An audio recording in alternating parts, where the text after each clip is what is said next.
Nous continuons donc de parler un moment de la disparition de l'ancien secrétaire général de l'ONU, également de l'OUA, également ancien premier ministre togolais Edouard Edem Kodjo, décédé donc à Paris le samedi à l'âge de 81 ans. Alors, au-delà de tout ce qu'on peut dire, puisqu'on parlait de cet homme, est-ce que vous pensez que sa mémoire va rester très longtemps? Et avant d'aller à cette histoire... pour les Togolais. Non, je ne crois pas. Dans la conscience collective, moi, ce qui est de mon constat, et moi je vais le dire tout cru, c'est-à-dire que les Togolais vont vite passer de Kodjo. Attends, je n'ai pas terminé. Kodjo, c'est une grande perte pour le Togo et l'Afrique. A beau être une grande perte. Les Togolais veulent quantifier la qualité de la personne sur le terrain, sur les actes que la personne a posés. La preuve, les Togolais n'ont pas encore découvert la vraie démocratie ni l'alternance. Ça, c'est un. De deux, mais le monsieur a marqué le Togo de par son intellectualisme, de par l'histoire. Son nom sera gravé dans l'histoire, quoi qu'on a refusé ou pas. D'abord lié au RPT au début, et ensuite lié à l'UTD, à la CPP et à la présidence de la République. Maintenant, le problème que je posais avant d'aller à la pause, c'est le silence coupable du gouvernement togolais de Faure Gnassingbé, du chef de l'État. Il a l'habitude de tuer pour des cas comme ça. Dominique Alijou est décédé dans ce pays. C'est le gouvernement qui a sorti un communiqué le lendemain à travers le ministre de la Santé. Ça, j'ai la mémoire là encore une fois. Mais écoutez... C'est pas sorti pour annoncer le décès. Non. Parce que c'est Dominique qui est décédé. Oui. C'est le scandale qui avait entouré... Voilà. C'est le scandale qui avait entouré la mort. Il y a eu des gens qui sont morts dans ce pays. A pris position. Attends. Mais c'est ça. Laisse-moi aller là. Je vais terminer. Dominique ne s'est jamais... Je vais terminer. Le cas Dominique ne s'est jamais posé. Dominique, paix à son âme. C'est ça. Lui est décédé. Tout ce qui l'accompagne, lui, il ignore tout ça. Oui, bien sûr. Mais les gens sont tombés dans ce pays. Atucha Agbouli, par exemple. Qui a fait un communiqué à la télé? Personne. Mais Atucha, on sait qui est Atucha Agbouli dans ce pays. Atucha est pratiquement du rang de Kodjo, même si Kodjo a un niveau plus élevé que lui. Atucha a aussi ses réseaux. Mais personne n'a sorti un seul communiqué. Amorin, Tavio, qu'il soit de bord de l'opposition, mais il est fils togolais. Il y a eu un communiqué concernant Atucha. Et le communiqué annonçait d'ailleurs une enquête. Vous vous rappelez le communiqué? Non, ça c'est une enquête. Ça c'est l'enquête qui n'a jamais abouti. On parlait de l'enquête. C'est ça. Mais regretter l'acte posé, aucun communiqué. Donc c'est pour vous dire que, pour le moment, je ne voudrais pas tirer à boulet rouge sur quoi que ce soit, mais je constate que le gouvernement a tort, depuis vendredi jusqu'à ce lundi, de ne sortir aucun communiqué pour au moins saluer la mémoire de quelqu'un qui a marqué l'histoire du Togo. Depuis le RPT 69, il a été celui qui a écrit le livre vert du RPT. Le livre vert que vous n'avez jamais lu. Si je dis vous, ce n'est pas toi en tant qu'Ambroise. Moi, j'ai que les gens n'ont jamais lu. Et c'est un livre qui est bon. Les gens qui critiquent. Parce que ce livre n'a jamais été mis en application. Serait bien exécuté. Et que il n'y aurait pas les clos, la clé qui ont tout noyé à l'eau. Et ça a créé même des problèmes. Il y a des mailles de Kodjo. Je me rappelle de ça. Alors, des gens comme Edem Kodjo, est-ce qu'il ne faut pas, au niveau du Togo, un panthéon pour eux? Ouais, il le faut, obligatoirement. Et je suis sûr que si le Togo ne veut pas le faire, même un panthéon, l'Afrique, au sein de l'Union africaine, va ériger des stèles, va ériger des panthéons pour Kodjo. Et ça, je sais. Vous savez, Kodjo est l'architecte de l'administration togolaise. Il a dit tout de suite qu'il n'a pas vu c'est quoi là. Même le guichet unique qui est en train de pratiquer, qui est en train d'être mis en exécution, je me dis, c'est l'œuvre de Kodjo à la primature. C'est Agbouli, non, ce n'est pas vrai. C'est Kodjo. Les deux sont des Kodjo. Ah non, mais je ne parle pas d'Agbouli, je parle d'Edem Kodjo. Tu sais pourquoi Edem a vite quitté? Edem Kodjo a vite quitté la primature. C'est à cause de ces projets-là. Les gens l'ont combattu. Vous savez, ce n'est pas que Faure Gnassingbé était réellement un homme de vision et qui voulait atteindre un certain nombre d'objectifs. La façon dont Kodjo a été combattu sur le projet de guichet unique là, il n'allait jamais appliquer ça après son départ. Et c'est des choses qui ont valu les attaques et les critiques pour Kodjo, parce que Kodjo, quand il est venu, ne le voit pas se complaire dans la médiocrité. C'est le travail bien fait. C'est l'administration, c'est lui. Et ce qui fait de Kodjo communique peu. Vous le voyez comme ça, mais c'est quelqu'un qui communique peu sur ses actions. On a arrêté un certain nombre de confrères quand il était Premier ministre. Quand les auteurs ont été convoqués à la primature, ils ont été chauds. Ils ont eu chaud plutôt, excusez-moi. Ils ont eu chaud. Ceux qui ont posé ces actes, ceux qui poursuivaient les confrères à l'époque ont été convoqués pour tel dossier. Arrêtez les poursuites. Sinon, ça ne bouge pas au niveau du gouvernement. Il ne communique jamais. Il pose des actes, il ne communique jamais. Pour lui, c'est la grandeur de l'État. Un héros dans l'ombre. Ah, pour lui, oui, c'est un héros dans l'ombre. Et vous savez, la plupart des réformes que Kagame a conduit à la tête de l'Union africaine, c'est des réformes Edem Kodjo. Actuellement, il est en train d'écrire non seulement ses mémoires, mais il est en train d'écrire d'autres propositions pour peaufiner les réformes Kagame de l'Union africaine. Et ça lui faisait mal quand il a eu sa maladie, son AVC, et qui n'arrivait pas. Il était dans l'incapacité physique pour pouvoir terminer cela. Et vous savez, Kodjo n'est pas quelqu'un qui badinait avec la chose d'État. Non, pour lui, la chose d'État doit revêtir une dimension qui n'est pas accessible à tout le monde. Il ne le fait pas parce que c'est lui. Mais pour lui, c'est comme ça doit être. Alors, on est aujourd'hui dans un contexte sanitaire assez difficile, mais quel genre d'obsèques vous voyez Edem Kodjo avoir? Il faut le faire attendre très longtemps, enfin le temps que ça dure, la crise sanitaire, pour lui donner des obsèques dignes de son rang? Oui, bizarrement, cette discussion-là, moi je l'ai fait le vendredi soir, quand on a appris son décès. Moi j'ai dit clairement, on a discuté entre trois, je disais que la personne m'a posé la même question. Que maintenant avec le Covid, où 15 personnes devaient seulement assister au funérail. J'ai dit, Kodjo sera en frigo jusqu'à ce que le Covid finisse. Ça, c'est ce que moi je lui ai répondu. Je ne suis pas de la famille, mais je l'ai lié un peu à la structure gouvernementale en disant que pour un obsèque digne de son rang, sur lequel je peux en douter aussi, parce que jusqu'à présent, aucun communiqué du gouvernement, ça aussi je peux en douter. Ça va venir. Mais ça va venir. Ton communiqué va venir. Dans le rang normal du rôle de la personnalité, que Kodjo, même, j'allais dire qu'il est déconnecté du Togolais lambda. Kodjo a toujours été déconnecté du Togolais lambda. Son problème, c'est pas qu'il n'aime pas le bas peuple. Kodjo, c'est le rang très élevé. C'est ce que reproche beaucoup à nos grands-papas ou à nos vieux qui viennent du Sud. Surtout qui ont été à l'école. Je prends le cas on a toujours parlé de mon vieux Samuel Tove, l'ancien président de l'Assemblée nationale d'Olympio. On a parlé aussi. Tu sais que quand tu parles de Samuel Tove, tu parles de Kodjo. Oui. C'est la même école. C'est la même école, la même configuration. Et que papa m'en excuse, c'est Lucien, m'en excuse. Mais c'est juste donner un exemple. Non, c'est pas péjoratif. Kodjo n'a pas aussi. Non, mais c'est des gens qui sont complètement déconnectés. Ils ont la classe. Oui, ils sont dans le haut lieu. D'ailleurs, comme Michel Tchadja a l'habitude de le dire, eux ils sont en haut, nous on est en bas. Donc c'est pour vous dire que Kodjo peut faire 1 an en frigo. Sauf la différence, c'est que les frigos européens sont chers. Il est français aussi, pour ceux qui ne le savent pas. On peut toutefois l'amener ici pour... Ce n'est même pas, c'est pas sa cherté qui va dépasser l'État togolais. Non, mon problème c'est que puisse être rapatrié ici, le corps soit rapatrié ici, pour dormir en attendant au frigo là-bas, pour que, comment on appelle, le Covid passe. Sinon on peut jamais. Et puis il y a un aspect de Kodjo que je voudrais qu'on évoque assez rapidement avant de passer au sujet suivant, c'est que de l'histoire politique du Togo, Kodjo était celui qui était à 2 doigts d'être président si en 93 il avait été soutenu. C'est des coups qu'il a reçus.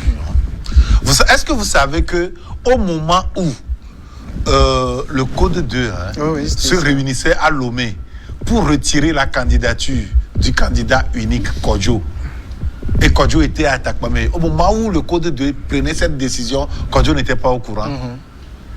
Tu le sais, il n'était pas du tout informé. C'est derrière lui. Alors qu'il y avait toute la mobilisation et les gens le rapprochaient trop de Dominique de Villepin, pour dire, c'est-à-dire que la France officielle voulait de Kodjo. Ça aussi, ça a été son côté négatif. Non, pas Kodjo. Le seul opposant du Togo qui a fait campagne en hélicoptère. Oui, ça, il a les moyens pour le faire. Il a les moyens pour le faire. C'est le et il a caractère fait. francophile. Il a aussi gâché. Et il a fait. Les gens le pensent comme ça, mais il n'est pas quelqu'un de trop francophile que ça. Il a fait l'école de la France, c'est normal. Il a fait l'ENA, et c'est ce que nous appliquons ici. C'est la France pure et dure. On n'arrive même pas à modeler ça. Il faut qu'on arrive à se déconnecter un peu de ce. Oui, voilà. À façonner ça en tenant compte de nos réalités, on n'arrive pas à le faire. Il faut qu'on arrive à le faire. Oui, moi je suis parfaitement d'accord, il faut qu'on le prenne, qu'on le fasse. Mais on n'arrive pas à le faire. Et donc, on ne peut voir que quoi là. Et puis, cet aspect, les gens avaient appuyé là-dessus, sur cet aspect, c'est toujours l'UFC à l'époque. Et vous voyez, Gilles Christ était à Londres. Gilles Christ était à Londres, il enseignait à Oxford et autres, là, à Cambridge. Et Gilles Christ était à Londres et voyait trop Kodjo francophile. Et pour lui, si ça devait passer, ça va passer comme... Est-ce que vous savez que Gilles Christ avait reçu des gens et avait dit que le papa de Kodjo, c'est un menuisier et que si c'est lui qui devait être président, il préfère que Yadema soit là-bas. Les témoins sont vivants jusqu'à aujourd'hui. Je ne le dis pas pour détruire Gilles Christ ou quoi que ce soit. Mais c'est ça l'option de l'opposition à l'époque. Soit c'est lui, si c'est l'autre, non. C'est moi ou rien. Et eux tous, ils ont conçu ça comme cela. Et ils ont détruit cet espoir pouvant permettre au Togo de... Du moins, ce que eux-mêmes ils nourrissaient au sein de l'opposition, de voir quelqu'un élu à la place de Yadema. Et Kodjo était à Takpamé en plein meeting quand quelqu'un s'est abaissé sur lui pour lui dire « Ah, on a retiré ta candidature à Lomé. » Il n'était même pas au courant. C'est comme ça. Ils ont fonctionné, l'opposition togolaise. Si c'est toi qui dois passer, non, je préfère que Yadema soit là-bas. Ils se passaient tout le temps à se donner des pots de banane, à se donner... Mais il parlait tout de suite de ce qui s'était passé entre Agboibo et Kodjo, c'est-à-dire le cas à l'époque. À l'époque, les juristes proches de Yadema lui faisaient valoir un aspect qui n'est pas juridiquement trop faux. Sinon, c'est la pratique qui ne se fait pas comme ça. Mais juridiquement, on dit, Yadema disait, on ne lui a pas dit de nommer le Premier ministre dans la majorité de la majorité. Simplement dans l'opposition. Simplement dans l'opposition. Et lui, il préfère Kodjo. C'est le moindre mal. Voilà, pour lui. Et c'était une erreur.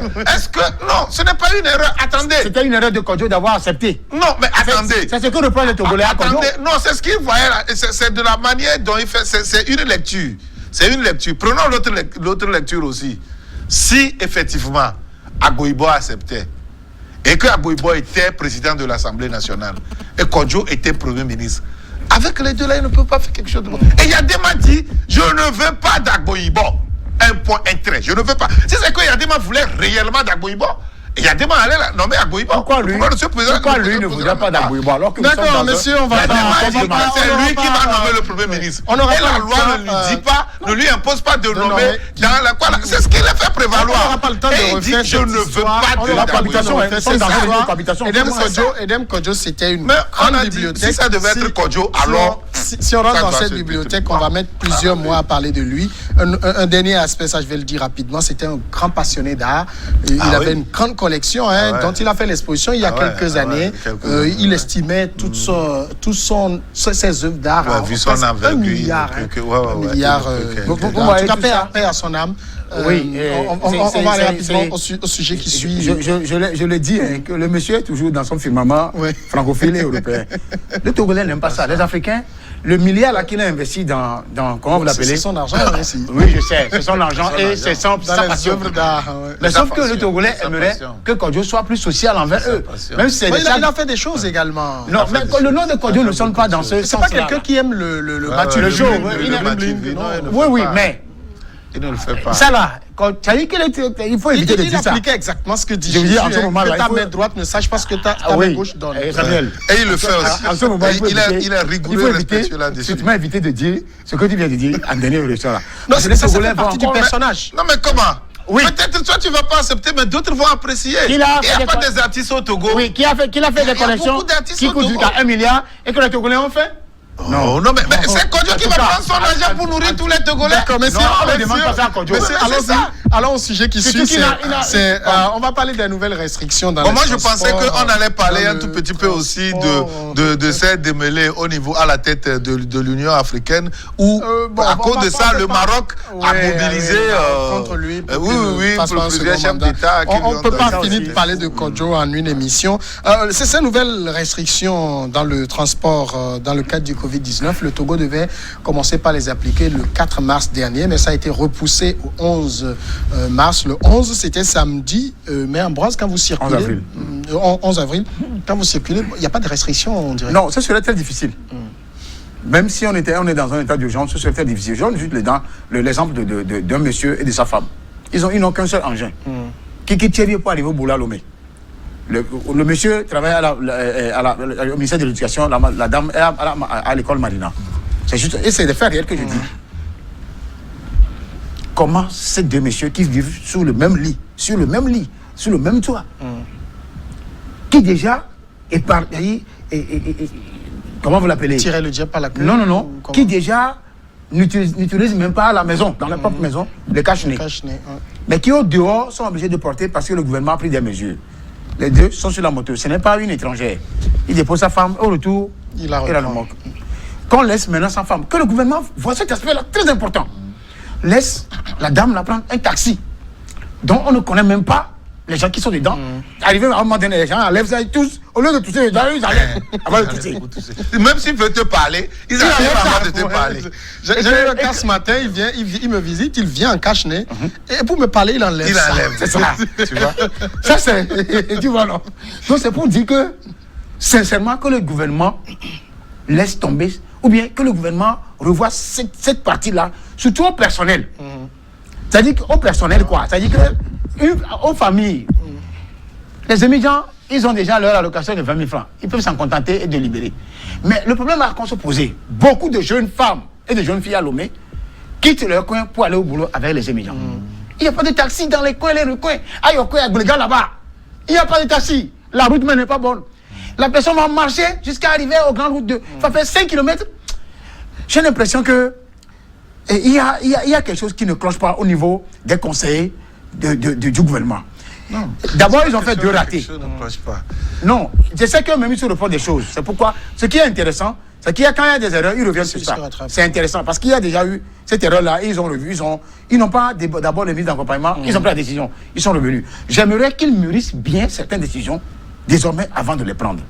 Quand je prends juste, je l'ai publié le jeudi, le discours du chef de l'État. Et Dimas est juriste comme moi, il peut en savoir quelque chose. Le discours du chef de l'État, qui comporte des décisions, déjà, peuvent être plus comme un décret, de sa forme juridique. Un discours est au-dessus de tout, pratiquement, parce que le discours qui contient des décisions, on peut déjà prendre des décisions comme étant des décrets, même si le décret n'est pas pris. C'est la manière dont je l'analyse. Parce que, et la norme juridique interne demande à ce que la Constitution soit au-dessus de tout, à l'interne. Et qu'après vienne la loi, et qu'après vienne le décret, les arrêtés, les directives, et ainsi de suite. Et un arrêté peut venir expliquer le décret, parce que l'arrêté est en dessous du décret. Si je considère les décisions qui sont prises dans le discours comme étant un décret. Dis-moi si tu me suis. Ouais, je te suis. Mais j'ai été ahuri. Si les arrêtés interministériels touchent la forme, parce qu'ils peuvent expliquer autrement la forme du discours du chef de l'État, ce n'est pas le discours, je parle bien des décisions prises. Et dans un contexte d'état d'urgence. Quand le chef de l'État dit état d'urgence, c'est des situations exceptionnelles. Donc, à ce titre, c'est une décision importante qui doit être contenue dans un emballé que je peux qualifier de décret. Il y a 2 ministres, je n'ai rien contre ces ministres, eux aussi ils veulent améliorer la chose. Mais dans le protocole juridique, il y a un problème. Qu'est-ce qui se passe? Ce qui se passe, c'est que 2 ministres sont venus reporter l'heure. Ouais. Je ne voulais pas m'attarder sur ça. 19h à 20h. 19h à 20h. Ils ont dit sur instruction. Oui, j'aurais aimé que ce soit le président lui-même. Non. Quand il y avait un décret qui je puisse te- venir. Je te comprends. D'accord. Maintenant, c'est juste un aspect. Maintenant, pour terminer sur le cas des motos, là, tu peux en revenir là-dessus. Hein. Moi, je prie le gouvernement de revoir ça. Parce que déjà, je vois beaucoup de milliers de femmes dans les entreprises privées qui convergent avec des immigrants pour aller au boulot, qui n'ont pas de moto, qui n'ont pas de véhicule, et des couples. Comment eux, ils vont s'en sortir? C'était un peu, j'allais dire, irrationnel de prendre cette mesure-là au niveau des Il suffit qu'on conducteurs dise de qu'ils moto. portent des masques. Oui, et au niveau des conducteurs de moto, je pense que les plaintes vont vers les... Vous savez, le discours du président, c'était des directives. C'est des directives, il revient à chaque ministre de l'habiller ça juridiquement dans l'application. Et donc, on dit dans le cadre de ceci, le chef de l'État a décidé de ceci, ou bien dans le chef de... Mais donc, selon ceci, avec ceci, on prend la décision au niveau de l'arrêté ministériel. Je pense que en ce qui concerne la tranche sociale, le ministre de l'énergie Ça, il y a pas de problème. Ils ont expliqué. En ce qui concerne le ministre Économie, le ministre de la fonction publique, la fonction publique l'a fait, il a décidé. Donc ça, c'est la mise en application. C'est vrai que ici, c'est le fond. Ils ont fait, on a fait un discours, le chef de l'État a projeté les choses et on a vu que si on assouplissait ça un tout petit peu, ça va arranger les... C'est bon, c'est une bonne chose. Voilà. Et c'est pour ça qu'ils ont décidé de faire comme cela. cela. Oui, je comprends ce que tu veux dire. Mais le chef de l'État n'est pas quelqu'un qui aime parler 1, 2, 3 fois comme ça. Et vous ne pouvez pas le voir aussi venir pour cet aspect seul prononcer un autre discours. Donc c'est les actes officiels qui sont pris au sein des ministres, qui sont chargés. Voilà, c'est les arrêtés là, qui sont chargés de mettre en application ces mesures-là qui redressent la chose. Donc, le problème ne se pose pas trop. Je comprends ce que tu veux dire. Il est formaliste, il veut parler du parallélisme des formes.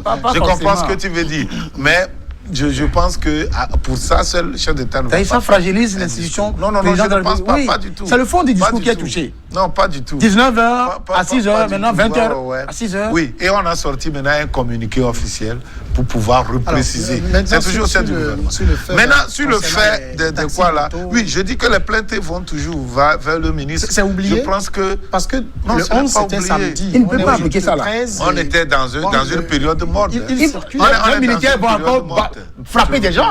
C'est parce que les gens ne peuvent pas. Parce qu'il n'y a pas... C'est quand même férié. C'est un week-end.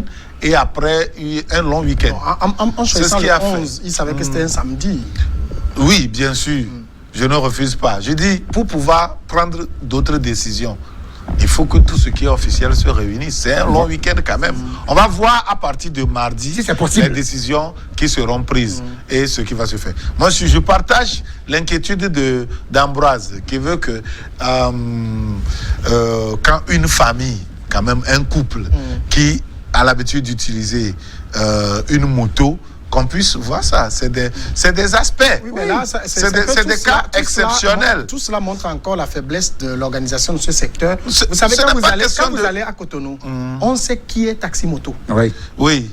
Un individu lambda ne fait pas taxi-moto. Ne fait pas taxi-moto. Ici, on a simplement parce qu'il s'habillait et autres. Ici, on avait parlé de tenue là. Vous avez vu ce qui se passe? C'est une question de discipline de société. On avait décidé l'histoire de tenue là au Togo aussi. Les gens ne veulent pas appliquer. Non, ils veulent le faire. Ils ne veulent pas appliquer. Ce n'est pas le jour de la guerre qu'on cherche les armes. Là, c'est fait depuis. Vous voyez l'histoire de Novici là. Quand ça, c'est un autre dossier, ça. La Chine, quand la Chine, par exemple, chaque individu, on connaît sa statut. Le big data est là pour ça. Tout le monde est pratiquement fiché, si on peut le dire ainsi. Mais pour la Chine, c'est utile. Parce que pour la Chine, pour eux, ça permet de réduire la pauvreté. Parce que chaque individu, ce que tu gagnes, on sait, la couche dans laquelle tu te trouves, on sait, si c'est la couche moyenne, la couche riche, la couche moyenne ou la couche pauvre, on sait. Parce qu'on sait combien de voitures tu as, on connaît ton salaire, on connaît tes biens matériels, on connaît quoi là. Et à chaque fois que tu as quelque chose qui peut être immatriculé, ça s'ajoute à ça automatiquement. Tu achètes une voiture, tu immatricules la voiture, ça s'enregistre directement. Et ça permet à la Chine, par exemple, de prendre un certain nombre dans la couche de pauvreté. On sait que tu gagnes $15 par mois aujourd'hui. On lance des projets pouvant te permettre de gagner $50. On ne va pas permettre à ceux qui gagnent déjà $50 de postuler pour pouvoir ajouter à ce qu'ils gagnaient déjà. On prend plutôt dans la couche des défavorisés, ceux qui gagnent les $15 et autres là, des démunis, pour pouvoir les reverser parmi ceux qui gagnent déjà les 50. Donc, la fiche là est déjà là. C'est comme au Togo, ils ont commencé un tout petit peu. Si déjà tu as plus de 2 ou 3 voitures immatriculées au niveau de l'OTR, il y a le dédouanement et autre chose. Vous voyez, c'est quelque chose comme ça. C'est pour dire que comme quoi. Eux aussi, c'est pour tracer les problèmes politiques. Mais voilà, ça c'est la critique de l'Occident. Ouais, on les attaque, on dit ceci. En fait, pour eux, ça leur fait réduire la pauvreté. Et ils savent ceux qui sont dans cette pauvreté-là, ceux qui sont dans le besoin-là. Ils connaissent l'utilité de la chose. Mais l'Occident ne va jamais accepter. On va vouloir appliquer ça ici. On va dire, oh non, on veut ficher les gens. Politiquement, on veut les suivre. On veut les attaquer. Pour ce qui concerne les restrictions dans le transport, de toute façon, voyant la rapidité de propagation du virus, il faut prendre des mesures. On est obligé de passer par des mesures très fortes. Je ne crois pas qu'à ce stade, quelqu'un soit contre le fait de faire respecter les mesures. Moi, je le disais la dernière fois, je l'ai même mis à la une de mon journal en rouge, que porte ton masque pour sauver ta vie. Partout où tu es, il faut porter ton masque. C'est ce que moi j'ai dit. C'est pour dire en réalité que respecter les mesures barrières sont importantes. Et au-delà du respect des mesures barrières, toi-même, impose-toi une discipline. Et le rôle que les médias jouent actuellement, je crois que le chef de l'État va récompenser les médias. Ne serait-ce que 1 million par média, en tout cas pour The Guardian, 1 million ne veut rien dire. Mais c'est juste symbolique du travail, de l'effort que les médias ont fait. Au niveau des télévisions, le gouvernement peut donner 5 millions à chaque télévision, 10 millions, les radios 5 millions, et la presse autre, 1 million. C'est juste quelque chose de symbolique pour encourager les médias pour le travail qu'ils ont fait. Ça, c'est un. Ah, qu'ils continuent de faire. Qu'ils continuent de faire. Non, ça c'est ce qu'il faut faire. Sinon, non, rien. Moi, je ne. Tu as dit ce qu'ils ont fait et qu'ils continuent de faire. Les médias, ce que le travail que les médias continuent de faire. Ils ont fait quoi? Ah, les médias. Oui. Voilà. Pour ce qu'ils ont fait eux-mêmes. Et ce qu'ils continuent de faire. Oui. Donc, au-delà de ça, je crois que pour cette mesure spécifiquement, je dis il faut imposer le masque. Je l'ai dit, même avec des matraques. Moi, je l'ai dit. Il faut imposer le masque. Je suis le premier à dire ça ici. Ça fait 2 semaines. Avant que les autres pays là. Je ne sais pas pourquoi. Ça y est, les gens se demandent. Est-ce que le virus ne circule pas le jour? C'est par rapport au couvre-feu. Et c'est normal. Les Maliens, les gens se posent la question. Les Africains, il faut que les Africains suivent bêtement, je dis bêtement, ce qui se passe en Occident. Là, nous ne sommes pas dans les mêmes réalités. C'est pourquoi j'apprécie le Bénin qui va au pas à pas. Et le gouvernement togolais aussi, je l'ai apprécié. Parce que avant qu'ils ne décident de tout, ils ont vu que nous tombons dans les congés de Pâques. Je l'ai dit et moi j'ai apprécié ça. Pour qu'on puisse aussi gagner au niveau de la scolarité. Maintenant, au-delà de ça, je pense qu'il faut maintenant, il ne faut pas prendre encore des mesures drastiques pour le moment. Moi, je sais que notre pic n'arrivera jamais. Parce qu'on a déjà fait 500 tests, ça n'a rien donné. C'est négatif. À se coller, ça veut dire qu'il y a un espoir que si les gens arrivent quand même à prendre le masque, à se laver régulièrement les mains, à éviter de se serrer les mains. En tout cas, le masque a un résultat. Le Togo n'atteindra jamais un pic. Je suis à ce titre. Le cas de Hong Kong et un autre pays là. Ça a marché. Ils ont eu 6 000 cas et que 4 décès. Et Taïwan. Et on n'a pas confiné les gens, des pays comme ça. Oui, moi c'est les 3 pays que je cite souvent. Hong Kong, Taïwan et Corée du Sud. Abuser du masque. Donc, il ne faut pas que le gouvernement prennent des mesures drastiques. Le gouvernement n'a qu'à aller mollo. Même les En tout cas, je restaurants... pense qu'eux-mêmes, ils calculent la situation. Hein. Oui, non, c'est ce que j'apprécie. On ne va pas aussi mettre le C'est pays vrai à qu'au genoux. début, ils ont fait un cafouillage, mais il y a aussi des choses qui se disent que les gens meurent, plus que ça, mais on nous donne d'autres chiffres. Moi, je ne voudrais pas aller sur le terrain, mais je dis quand même que... Est-ce qu'on a intérêt à cacher? Il faut imposer le masque à tous les Togolais. D'accord, merci. Maintenant, pour terminer, il faut imposer le masque, mais tout en libérant un peu, parce qu'il y a un risque. Et c'est en cela que je dis j'apprécie le gouvernement togolais pour ne pas vouloir trop miser sur ce qui est drastique. Vous allez voir, certains bars sont quand même ouverts, mais de façon en respectant un peu les mesures. Les gens Même peuvent aller restaurants. dans les bars, mais ils achètent et s'en vont. Oui. On ne consomme pas sur place. Maintenant, que le gouvernement laisse tomber cette histoire de couples qui prennent moto là. Vous voyez, non? Et que le gouvernement accompagne les médias sans condition. Merci, Ambroise. Sans condition. L'histoire de couvre-feu. 10 secondes. Ouais, l'histoire de couvre-feu. Les gens, si vous circulez un tout petit peu la nuit, vous verrez que les gens s'accolent plus la nuit. Les gens ont tendance à plus se rapprocher, à être dans les coins, les nuits. Donc, on est obligé de faire, à défaut, Non, je ne suis de pas contre faire le couvre-feu, un confinement complet. Moi, je drastique, suis au contre moins ça les même. nuits. Au moins la nuit, de ne pas permettre aux gens de se mettre ensemble. C'est déjà bon. Confinement général, moi je Les l'ai jamais gens, dit ils se ça. mettent avec leurs femmes à la maison. Confinement général là. Ouais, vous Merci restez Dimas, merci Ambroise. Merci à vous d'avoir suivi le programme Niveau de Soir de ce jour et à demain.